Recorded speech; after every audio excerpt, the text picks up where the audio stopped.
Ladies and gentlemen, please welcome Frank Bruno, MD.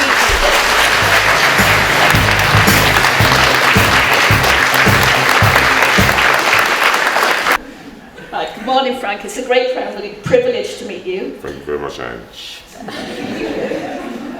On behalf of the audience, I would like to ask you some questions today that relate to the theme of our Welsh Government Pioneer Schools Conference, Health and Wellbeing, and other questions that relate to your career. Is that okay? No problem, Ange. You're in charge, whatever you say. Well, question number one. As you probably noticed on your guided tour of our specialist school, one of our primary aims is to help children to be in the right frame of mind to learn. We use 24 different therapies or training programs. For instance, a child with profound and multiple learning difficulties and in a wheelchair accesses hydrotherapy, rebound therapy, vibroacoustic therapy, for example. And each of these therapies help with their physical condition and gives them release from sitting in a wheelchair, and once they are physically comfortable. A child with attention deficiency hyperactive disorder, ADHD, might access our neurofeedback training, and a child with autism or behavioural difficulties may spend a big part of their day or week in the DIR floor time room. If you had the opportunity in school to experience any of these interventions, which one would you have liked and why? I went to some rooms today, and it's very, very difficult to pinpoint, but one of the rooms with this bed that you lay down and it wobbles a little bit. Vibroacoustic room with all the lights and whatever. I think that was a good one. The aerobic one, they had a puppet room. They're all different rooms, so I think you have to tailor make it to your needs, you know. But I enjoyed all of them, to be quite honest. Thank you. Yeah, and I didn't get a massage. Come later to story massage. All right, no problem, ma'am. Yeah, cheers. You do toes? Do you pull toes?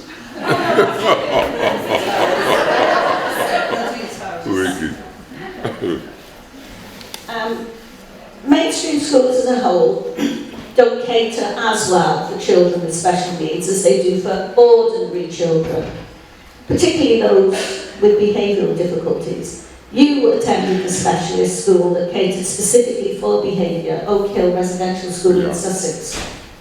Throughout your life, you have turned what could be considered a negative into a positive, helping many others in the process. You are, for instance, the patron of the Gateway School in Northampton for 11 to 18-year-olds with the ESD. Yeah, I'm the patron. What opportunities did you feel then that Oak Hill Residential School gave you that you couldn't have got in a mainstream school? I think I was young. I was hanging around with... Cheers. Sorry. I was young and I was hanging around with the wrong sort of like crowd. My mum read that if I continue hanging around with the crowd, that I would get myself into serious trouble when I get older. So she sent me down to a borstal. And if you say a borstal, they say it's a prison or whatever. But it was a very, very good school. They had special teachers to teach you how to calm yourself down. It was old school way to your way now. It's an updated way of how they've done things, but I was dyslexic at the time. I didn't know I was dyslexic, and I felt my life I was very aggressive, and when you're dyslexic you can't put things together, and if someone asks you to spell a word or whatever, you get tense and go into yourself. But the school was a very, very brilliant school. I met my headmaster the other day who said to me that I would never become nothing in life. He didn't really mean it in a horrible way, but you could see I was finding a lot of difficulties. But I said to him, when I got into the school, I wanted to be a boxer and I wanted to make enough money and do very, very well. So he had to eat his words, and he was very, very proud of me. But at the school at the time, there were very, very teachers that had to drop some manners on you and show you the right way in going and having manners, because when we went there, we were very aggressive. Anything anybody said to you, we want to fight and whatever. But it was the best school that my mum could have sent me to, and it taught me about skills with life and discipline and manners and how to behave yourself. And we used to work in old people's homes, go camping, canoeing and whatever. So we wouldn't have learnt them things in the town that we were in London. So we went away to the countryside, and it was a different environment, and I think it was the best thing. that happened to me. And why couldn't the mainstream school offer you those kind of things? I don't really know why the mainstream schools couldn't offer you them. You got to have specialist people in the room today, but I was not a naughty boy. I haven't got a criminal record or whatever, but I used to fight a lot and I used to have a lot of aggression. And the reason was, I think when you're dyslexic a little bit, sometimes you're angry, frustration, and I had a lot of anger in me. So the teacher was very, very specialised, trained to handle people like myself, you know. So I don't know why they didn't have me in the town, but it was nice that they took us away in the country, and it was a big house, and we stayed there for about 3 weeks and went home for weekends after the 3 weeks. But it was a very, very good program what they had set out. I don't know who invented it, but it was brilliant. But it was old school to compare to the up-to-date what you got here now. It's like a town and all different rooms and all specialised things that you do. It's unbelievable. Thank you. Thank you.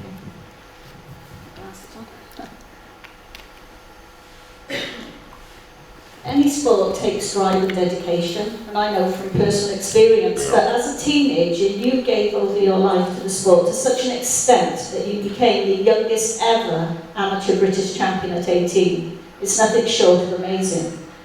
What were those times like? Were you up before the sun rose, for instance? How many hours a day did you spend training? What did the training comprise of? You know? Well, when I left school at 16, I didn't have no O-levels or A-levels or whatever.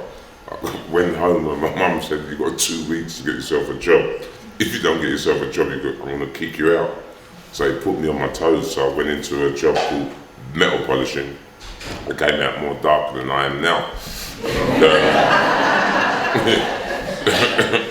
And after that, I had to go and do a little bit of training. So I got wages at the end of the week. It was £38 by the time I paid my mum. Paid certain, foods and whatever. I didn't have nothing left. So at 16, I dedicated myself into boxing. 2 years, I worked very, very hard. Got the ABA heavyweight championship. That is, ABA is when you get to the ABA's finals. After that, you can get scouted by a good promoter and whatever. I had a toe-to-toe with a Welsh guy called Rudy Peacock. Most of the people are too young to remember that name in the 1980s. It was a man called Terry Lawrence came to my house and ripped the rights out to me, said if I behave myself, work very, very hard. He sponsored me, bought me a car, paid me a wage each week, and I just went to this gym and trained very, very hard and never looked back from there, to be quite honest. So when you went to the gym, how many hours a day were you training? What kind of, In the morning I trained for about an hour and a half running, go to the gym. I used to get beaten up quite a lot. I was a sparring partner to a lot of people. I was beaten up like a rag doll, but I was learning my trade.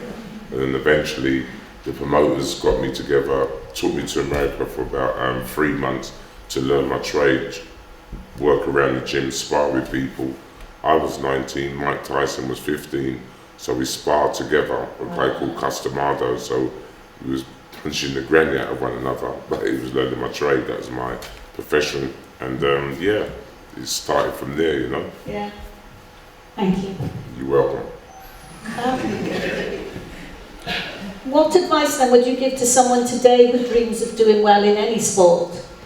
Anything, dedication, sacrifice, staying on the right road. If you believe in yourself, if you put the hard work in, some days are good days, some days are bad days, but if you got that focus that you want to do something, the world's your oyster, you can't beat determination, you can't beat hard work and hunger and, who wants it more, to be quite honest. So you can do not exactly what you want to do, but there's a room and there's a door open to anybody to achieve what they want to achieve. It depends how hungry you are, how focused you are, and how dedicated you are, It comes with anything you do in life, Yeah.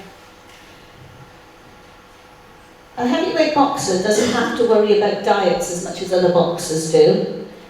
But did you eat and drink healthily while you were a boxer? And did all that change once you retired from boxing and concentrated more on speaking engagements and acting? I think when you eat, sometimes you may go out for Indian or have a big meal, and sometimes you feel pregnant.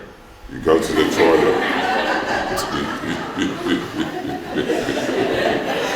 You go to the toilet, but you've got to monitor what you eat. No matter if you're in boxing, you ain't in boxing. But if you're heavyweight, you still got to watch what you eat, because sometimes you may overeat, get very, very sluggish, or not feel too good. So you've got to get the right balance. But I watch what I eat. I try to monitor what I eat, because I can put on 7 pounds just like that. Do you know what I mean? And take 7 pounds off, or lose a stone just like that. So I've got to monitor myself all the time, because as you get more older, it's not good for your heart to be carrying too much whatever. And you know, we all look in the mirror and sometimes we're not pleased with ourselves. So I try and nick a little bit in the gym or the health farm every single day. Run like Forrest Gump. So for instance then, what would be a typical breakfast for you, or what meal would you choose if you were going out for a meal? Sometimes I monitor what I eat. I can't just eat for the sake of eat. Some people say they've got to have a breakfast or a meal in the afternoon and something at night time. I eat when I'm hungry. I monitor myself, my belly, or if I put on a pair of trousers or a pair of jeans or whatever, and I look at myself in the mirror. I'm not vain, but I just monitor myself, because I've got that structure that I can put on 7 pounds just like that. If I drink too much liquid, holes in my body. So I just monitor what I eat, monitor what I do, and play it by ear. I don't structure, got to eat this, got to do that every morning. Like this morning I had some toast. Some mornings I don't eat nothing at all. Sometimes I don't eat till the evening. I just monitor myself, you know, and watch what you eat. So being a boxer, you can know if you feel sluggish and what your weight is and how you feel comfortable and how you do. So I think eating is your brain, your belly, how you feel, and you know what I mean, just monitor yourself. So what would be your favourite meal? If somebody said to you, you know, this is the last meal you could possibly have, what would yours be? I like a Caesar salad. Sometimes I like a little bit of rice, sometimes I like a little bit of chicken, sometimes I like a little bit of fish. I very rarely eat a lot of steak, because it's very, very hard to digest, you know. But it depends on what side of the bed I wake up on and what I eat. But sometimes I don't eat for a day and a half. I just monitor myself, but I don't drive myself mad. But I know how my body is. Being in boxing over the years, you get to know how you feel. So that's why sometimes I go for a run and go and do some circuits, or sometimes you may just go and do a little bit of yoga, have a swim, have a massage, steam rooms, sauna, jacuzzi.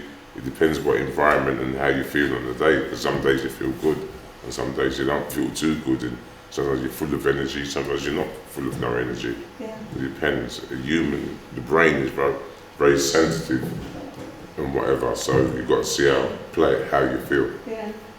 Thank you. You're welcome.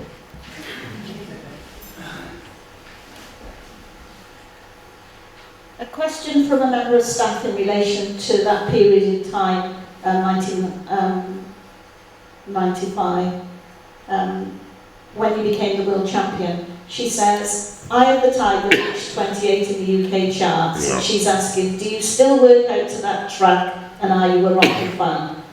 Am I a Rocky fan? Rocky, yeah, I am a Rocky fan. Sometimes I play the music. I'm a frustrated DJ, so I play all sorts of like music, you know what I mean? And when someone says, what sort of music do you like? Music is sometimes the key of life, you know? Sometimes there's relaxing music, sometimes there's aggressive music to get you up and going, funky house, opera. I just love music in general. But yeah, I like Rocky, I'm a Rocky fan. And sometimes I do play the record, but I never sang on the record. It was just nicked it off Rocky. the theme of me winning the world championship on the end of it, and it made that I sang the song, but I couldn't sing to save my life.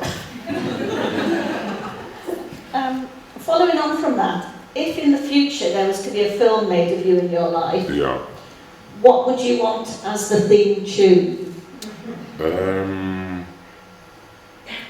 I'm not too sure because there's some music out there what I like, you know what I mean? It's very, very difficult. There's a tune by George Michael and Mary J. Blige.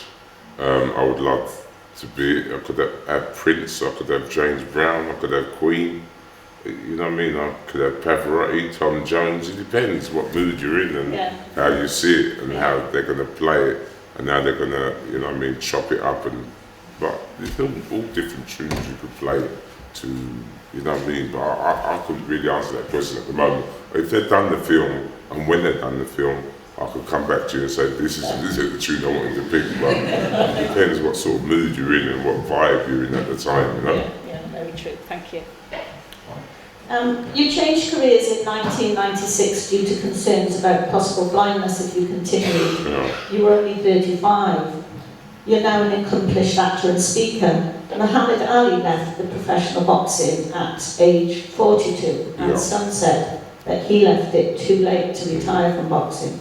When he retired from boxing, and 2 years before he was diagnosed with Parkinson's, he said, "I've been in the boxing ring for 30 years and taken a lot of punches, so there's a great possibility something is seriously wrong." He may have been afraid he was suffering not from Parkinson's but dementia pugilistica, the term given to the progressive brain damage caused by repeated blows to the head, a condition that affected boxers such as Joe Louis and Sugar Ray Robinson. It will never be known for certain whether boxing contributed to Muhammad Ali's condition. You speak in your new book, Let Me Be Frank, about your belief that boxing needs to do more to support fighters who develop mental health problems in the ring. Do you feel that boxing in any way contributed to your health issues in later life? I'm not too sure, you know what I mean? Anybody that retires at 35, you know what I mean, it's a very, very strange thing. Most people that retire, if they're retired, to stay at home, it's like having a car that's gone on the road for years and you put it in the garage, it seizes up. So anybody that retired have some form of, and I said, if you can keep yourself busy, like if you're a teacher or you can find a job somewhere else to keep your mind occupied or whatever, if you're an accountant, if you're a policeman, if you're a journalist, if you're a bus driver or a dustman, you've got to keep yourself busy. So everybody that retires, if they just retire and just sit at home and just get into a lazy routine, other than the routine what they had before, you're going to have some form of mental health, you know what I mean? If you keep yourself, me, when I was boxing, I was too busy. I had, I don't know what I had when I was young. When I was 8, I didn't think too right, and you know what I mean? They said I was dyslexic, they sent me down to the school, but I was keeping myself busy when I left school, because my mum knew if I just stayed lethargic, I'd just get into bad habits and get into bad ways, so she forced me to keep myself busy, but it was me who got my head together. I said I wanted to do boxing. I went into boxing and I didn't have time to think about feeling down or whatever. I had to get on make some money and keep busy, and everything was chucked at me. So when you just go home and you've got time to think and depress yourself and get lazy, you know what I mean? So I think everybody that retires, whether it's a sportsman, whether it's a boxer, whether it's a footballer, whether it's a teacher, etc., from A to Z, will get some form of mental health. You don't keep yourself active and oil yourself and take your mind off certain different things, because sometimes if you sit still too long, it brings on time to think too bad about negative things and you know what I mean, get yourself into trouble. Thanks. Thank you. No problem. Do you think that professional boxing is safer nowadays, or do you feel that boxers need to wear more head protection? Boxing is the most well-paid one-to-one sport in the world. We weren't made to take punches, so it is a dangerous sport. Karate is a dangerous sport. Rugby is a very, very dangerous sport because boxing is one-to-one. But rugby is, you've got about 12 men running at you all different angles, knee in your elbow and you stick their thumb in your butt. You know what I mean? I could never slag down boxing because it's been my trade, it's been my profession, it's made me who I am today, so I can't run down boxing. But yes, it is a dangerous, but they're trying, they've got doctors at ringside, you've got a referee there, you've got your trainer to chuck in the towel. But in sport, golf can be dangerous if you get a golf ball in your eye or in your tools, you know what I mean? Anything can be dangerous, but yeah, it's a dangerous sport. Thank you. Footballers who no longer play football often become football trainers or managers or even commentators, like Gary Lineker, for instance. Yeah. Did you ever consider becoming any of those for the boxing profession?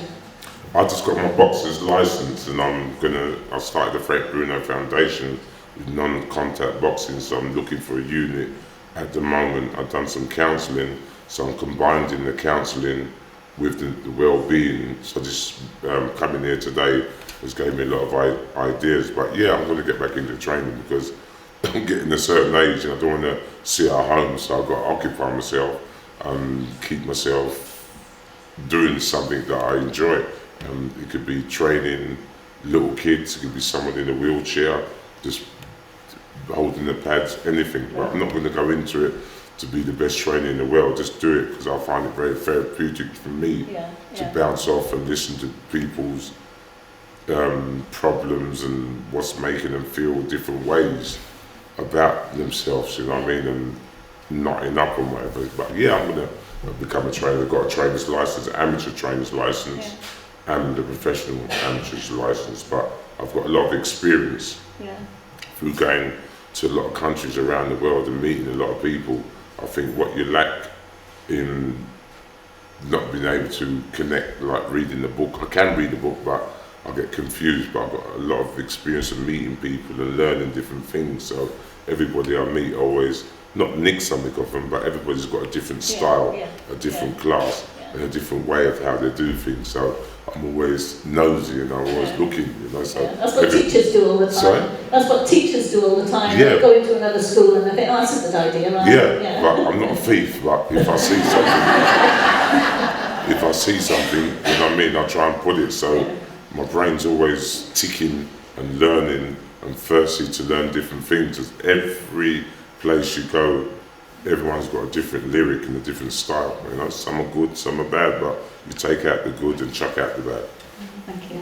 You've got an MBE for your charity work, and you've supported many charities over the year. You've set up the Frank Bruno Boxing Academy, which has been very successful, and you've now set up the Frank Bruno Foundation, aimed to relieve the social, emotional and mental distress that adversely affects the mental health of children, young people and adults. Can you tell us some more about the foundation? The foundation's early days yet, but we're getting it together, the board members and whatever. But my main aim is to get it into schools. My main aim is to get people to do some form of sport, to get the endorphins out in them, rather than give a lot of people, doctors will go, you'll go to the doctors and the doctors will just give you a tablet or give you an injection. I was sectioned and I was poorly treated, very, very wrong. But the Frank Bruno is going to be helping people what's going through it, seeing what the root of the problem, the root of the problem is, try and talk to them therapeutically or advise them to go to the yoga, do a little bit of running, non-contact boxing, and have some powerful people with doctors and letters after their name on the ball to a place where they can go, you know, rather than just tablet injection and different things like that, you know. But it's early days yet, so that's my plan. Great, thank you. What in your life are you most proud of?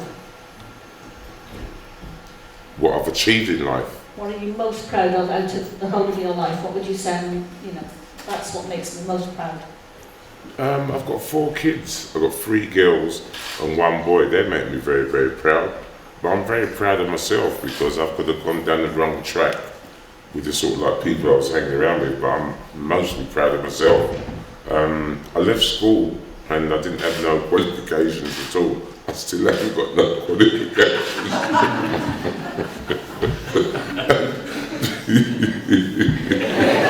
ain't got no qualifications, so I'm not bluffing my way around, but I meet a lot of people and a lot of people give me a lot of happiness and I just love going around, but I haven't got no nothing after my name apart from the MBE or the WBC belt. myself, you know what I mean? 'Cause I don't know, I'm a nobody, you know what I mean, to be quite honest. You know, at the end of the day, I'm going all over the world and I'm speaking, and with the experience what I've got and what I've been through, a lot of people can link to me and connect to me and understand where I'm coming from. But I think myself, to be quite honest, you know what I mean, who am I? Yeah. Thank you. Thank you. When we think of our own health and well-being, I'm reminded of a very wise quote by Oprah Winfrey. She said, "Nobody but you is responsible for your life. You are responsible for your life. And what is your life? What is all life? What is every flower, every rock, every tree? Energy. And you're responsible for the energy you create for yourself, and you're responsible for the energy that you bring to others. Throughout your life, through your ups and downs, you seem to demonstrate all of this. Do you agree with her?" You can be responsible, but when you see kids that got to come here, sometimes it's the way the cards been dealt. So some people need a little bit of help here and there, you know what I mean? If I have as much money as Ofri, what's it, the woman that you said, I would say all them things, but some people, you know what I mean, you know, when they come home and they get the bills and they get the hassle, or they may be in a relationship, some people get dealt a wrong card. So some have a good life, some have a bad life, but yeah, you are responsible to a certain extent, but sometimes people need a lot of help. A lot of the kids what come to this school, they need a lot of help, a lot of guidance. Their parents need a lot of help. So you can have that confidence and you're responsible, but we all need a little lift and we all need a confidence booster, you know? Like, it doesn't cost too much to say hello to someone and say, "Oh, you look well today, that booster is nice," you know? But yeah, we are responsible, but seriously, we do, now more than ever, we do need a little bit of lift and help from people as well. And I think if the world would get that way of being nicer to one another, it'd be a much more better place. But the unfortunate thing, the demon comes out in the human, that the devil comes out sometimes in people. But if we can leave the devil where it needs to be and be more friendly, it'd be a much more better, peaceful place. Yes, thank you. You're welcome. I know from research that you use visualization techniques and that Terry Lawless would encourage you to do that. What is the truest, highest vision that you hold for yourself now at this stage of your life? What's your vision for the future now? It's so difficult, you know what I mean? Because every day you read the paper, you read on the news all the different craziness, what's going on, you know what I mean? Now, my vision would be to have peace, to have love, to have an understanding. We're on borrowed time. You never know what tomorrow may bring, and to get on with your life. But we're human beings, you know what I mean? If it's not from Wales, you come from Scotland. If you're not from Scotland, you support West Ham. If you don't support West Ham, you support Tottenham. If you're from Liverpool, you like Everton, but you don't like Liverpool. It's confusing, you know what I mean? People can knock all that confusion out and realise that, you know what I mean? We don't usually live past 100, you know what I mean? Cut all that confusion out, understand, show a little bit of love, and just get on with what you got to do and enjoy what is our freedom of today. Yeah. You never know what tomorrow may bring, so live for today, try and be happy, and you know, I come to this place today, and it's very, very sad when you see so many kids going through different bits and pieces, but yet some of them are happy in all the little therapy things and the records, what mums come to you and give you a little bit, say, thank you very much for, you know what I mean, helping. It's such a, humans, you know what I mean, we're very, very beautiful creatures, but we can be very, very sad and very, very bitter. But, you know, cut out all the bitterness, grateful, and cut it to the cloth and just go with the flow, you know? Yeah, thank you. What has been your, before I ask you that question, which was going to be my last question, I'm wondering whether there's anybody out there in the audience who've got a particular question that they feel that hasn't been asked and they really want to ask you. Is there anyone out there who particularly wants to ask Frank a question. Also, we're covering it quite well then. Yeah, Sam? If there's one piece of advice you could give to yourself 30 years ago, what would it be? What bit of advice? Yeah.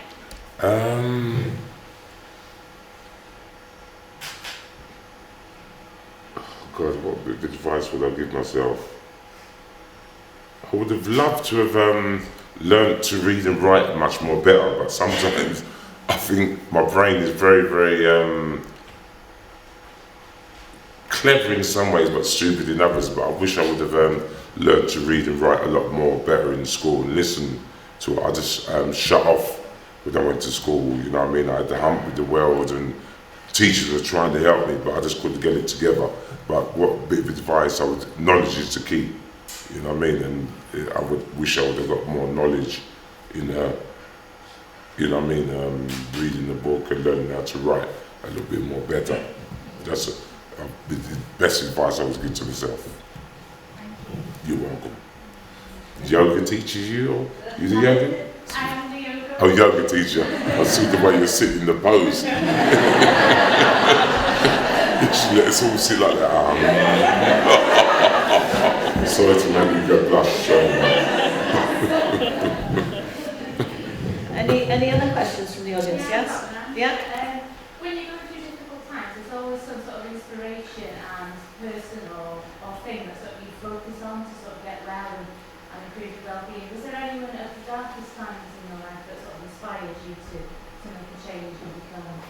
A lot of the people that inspired me are dead. One of them who inspired me very well was my ex-trainer, George Francis. He was a very, very old school man. He had different skills and different principles, and he taught me so much. You know what I mean? So yeah, he was my dad. When I was 14, he had cancer and he had a stroke. He was my grandma from my mum's side. She was amazing, you know what I mean? Sometimes she was a little rebel, you know. My mum was a Christian. She didn't like smoking. You had to go to church, but my grandma was a little rebel. When I met her and pushed her in a wheelchair, I had a nice house and we had some woods. I used to take her to have a cigarette and she should be there in a wheelchair. Don't tell your mum that I'm smoking.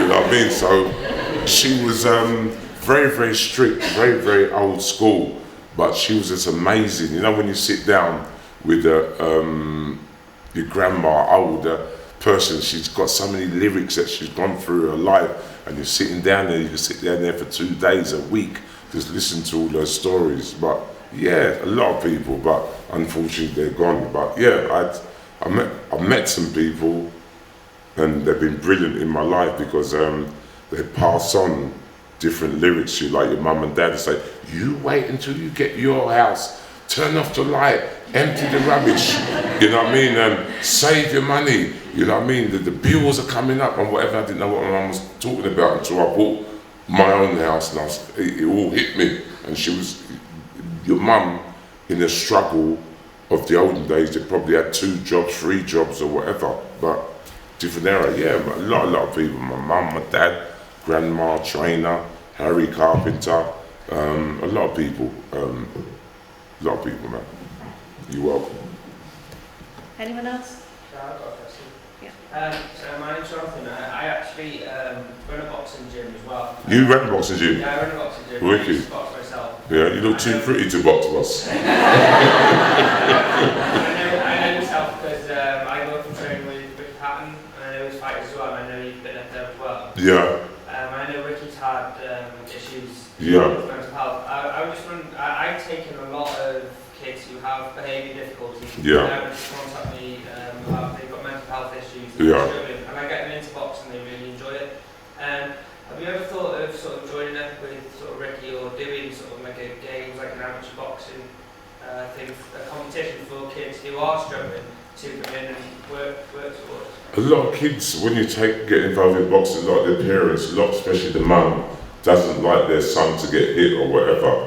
But it's like the old school, like they used to go to the army and learn discipline and respect. When they do boxing, they get a lot of frustration out. It's good if they're doing non-contact, the basics of the discipline and the manners, and not to go outside and fight. So yeah, I'm trying to get a gym like Ricky's. He's got a nice setup, his gym there, but it's important to a lot of boxers do non-contact boxing, but sometimes if they do a little bit of boxing, if it's got a good referee and a good crowd so they don't get hurt. So it's an amazing feeling once you get super fit. Once you go into the ring, it's a different vibe of there's ladies keeping fit, not asking them to beat each other up, but just get, look after themselves.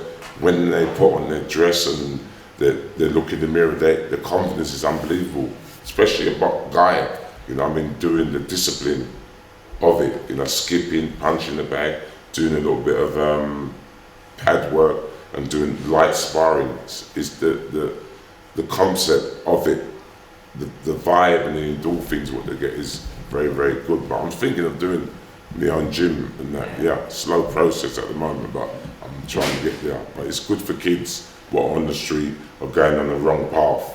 You take them and the different changes, unbelievable, isn't it? So keep up the good work. No problem. Was there somebody else? Yeah. I was just wondering if you were a friend of someone who was struggling with mental health. Sorry, take it, ma'am? If you were a friend of someone who has mental health issues, Yeah. what's the best advice you can give that friend to help with it? Try and talk and see what the core is. Sometimes a lot of people when they have mental health problem, it could be a relationship breakup, it could be a mortgage you can't pay, you can't make ends meet, you're not feeling good today, you're feeling bad, or something's bothering them. So just talk to them and keep talking to them. And sometimes, we bounce off one another and get things off their plate. A lot of people are going through all different mental problems, and people won't talk. They feel too embarrassed to talk. They feel that if they talk, someone's gonna, talk about them and gossip about them and make them feel bad. But everybody in this room has been some form of depression, suffering from something. But a lot of people suffer in silence. But I don't think you've got to suffer no more in silence, no more, because everybody's been through it. Some form of depression. So it's best just to try and talk to them and keep talking to them. Be a pain in the backside until they tell you, all right, I got it now, I got it, leave me alone. But it's best to talk to them, because there's certain people that I wish I would have kept on their case as committed suicide and not done some crazy things, because everybody, some days you're strong, some days you're bright, some days you're full of beans, and some days you're down. Christmas is coming, all different bills you've got to pay and presents you've got to get together. And when Christmas Day is you're down, then it's the next day, and then summer's here again. So life, as you get more older, life moves on. But every single person has some form of mental health. And some days you might go out on a hen do, a stag do, or whatever, and the next day your head's hurting you. Because you don't remember what's happened. But we all go through it. You got to wait until the headache's gone to get up and get on the conveyor belt and go and duck and dive and go and try and make a living and do what you got to do, Anybody else? Yes? You mentioned before about Could you put your hands up in the air, because I'm like the Ray Charles, this man's blinding me with the camera. You mentioned before about mindfulness and visualization. Is it something you practice every day, and do you have like a go-to coach who inspires you in mindfulness? I try and read a lot of books.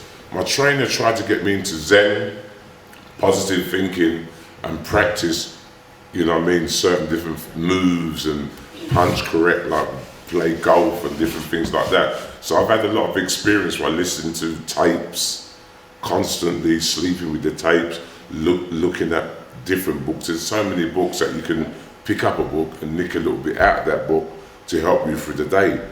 So I try and use all them different things. For constantly through my life, my trainer tried to instill confidence and belief in myself, and the martial arts, the way you practice Tai Chi and yoga and meditation and different things like that. So yeah, there's so many different moves, there's so many different methods, but yeah, every single day you may forget half of the things that you do, but you need to be reminded. So I've got so many different ways of doing this and relaxing and chilling out and unwinding myself. Yeah, I do try and put that in, but sometimes we as human beings, we get lazy and forget half of the things and we need to be reminded. But it's something is basic, and just stick to the basic and just be positive and confident in yourself, you know. That's what I believe anyway. Some days you don't feel confident, you feel like you can't get it together, your head's all over the place and your mind's wandering, but sometimes pull it all together, do a little bit of yoga, Miss Yogi Yum, and just get it together and just go on and do what you got to do, you know. You're welcome. Anybody else with a question? No. Can I ask you then, what is the hardest fight that you've had in your life then? Considering all that you've gone through, what's the hardest fight that you've had? What I had? Yes. Is that the last? I've had a lot of hard fights, you know what I mean? The taxman is the hardest fight I've ever had. But a marriage breakup was one of the hardest fights. Me retiring from boxing, me being sectioned with the ambulance coming outside my house with about 6 police cars and police coming into my house. I didn't know where, or knew where I was, but with your house, people coming into your kitchen, doctors meeting you for 1 minute, saying that, oh, we're sectioning you, and the police are going, but he looks all right to me, he's talking okay, but the power that these people have got, but I'm still fighting, you know what I mean, and I'm still wary, it makes you a bit paranoid, but yeah, all different things I'm fighting, I'm just fighting sometimes to stay alive, but yeah, there's them sort of things that happen in your life, but I'm just happy every single day that I get up, the sun is shining, I can go out there, get a little suntan and chill. I've got to go to Peterborough tonight to make another speech and meet some nice people, and you know, we're fighting all the time, you know. Some days you haven't got the energy to fight, but I just get up and I'm grateful to have the energy to go and meet all different people, and I'm glad I met all these lovely ladies, and met, especially the lovely ladies and the gentlemen and everybody that does all the good work what they do with the kids here, and you too, man. I know I call everybody here, and we think you're absolutely amazing, Frank. It's been a pleasure talking to you today. Sure, thank you very much. Thank you so much. Thank you.